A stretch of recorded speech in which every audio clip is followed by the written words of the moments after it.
आमदार सुहास अण्णा कांदे व सौ अंजुमताई सुहास कांदे यांच्या संकल्पनेतून जिल्हा परिषद तसेच मनमाड व नांदगाव नगर परिषदेच्या तब्बल 23,000 गोरगरीब विद्यार्थ्यांना एक दर्जेदार दप्तर व शालेय साहित्य मोफत वाटप करण्याचा अभिनव उपक्रम राबविण्यात येत असून नांदगावच्या सावित्रीबाई फुले कन्या विद्यालय येथे नांदगाव नगर परिषदेच्या सर्व मराठी शाळेतील विद्यार्थ्यांना सौ अंजुमताई कांदे लोकनियुक्त नगराध्यक्ष सागरभाऊ हिरे यांच्या हस्ते शालेय साहित्य वाटप करून या उपक्रमाचा शुभारंभ करण्यात आला।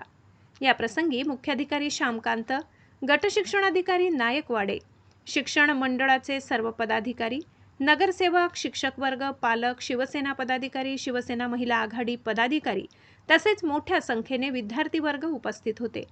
सोमवारपासून स्वतः अंजुमताई कांदे यांच्या हस्ते मनमाड शहर व मतदारसंघातील प्रत्येक गावात जाऊन प्रत्येक शाळेतील विद्यार्थ्यांना शालेय साहित्य वाटप करणार आहेत।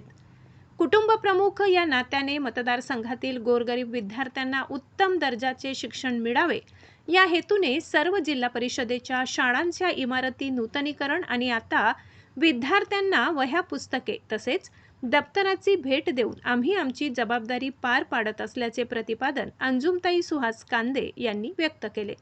विद्यार्थ्यांच्या शैक्षणिक प्रगतीबरोबरच एक माणूस म्हणूनही त्यांना संस्कार द्यावे, शाळा परिसर स्वच्छतेवर भर देण्याबरोबरच विद्यार्थ्यांना स्वच्छतेचे धडे देण्याचे शिक्षकांना आवाहन केले।